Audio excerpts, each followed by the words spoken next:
Here are the 3 most common questions about Medicare prescription drug coverage. How does Medicare cover prescriptions? Can I afford my prescriptions? What do I need to do to find a plan? Here's the deal.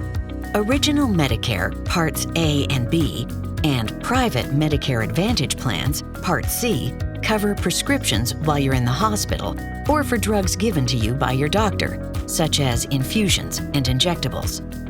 Drugs that you typically get from your pharmacy, however, are covered by Medicare Part D, aka the Medicare Prescription Drug Plan.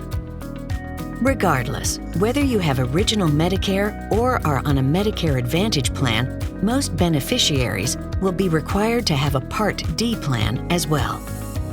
It's important to know that each plan has its own formulary or list of covered medications. These change over time, so verify that your prescriptions remain covered. A licensed Medicare agent can help you gather this information and even call the health plan with you. When it comes to costs and coverage, these vary by plan. To help with affordability, Medicare has a program called the Part D Low Income Subsidy or Extra Help to assist in paying some of the drug costs. You may qualify if your yearly income and other resources are below certain annual limits.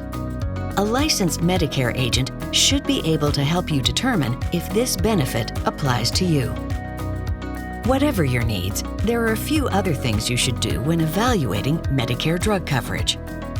First, determine if you have creditable coverage or if you are required to enroll in Medicare Part D.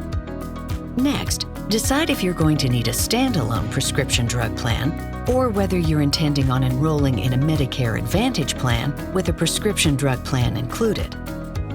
Finally, take inventory of your current prescriptions and verify that they're covered. We've got some helpful articles that further explain this. Just look for the links below the video. And if any of this sounds overwhelming or you have questions, we can help. Just ask Claire.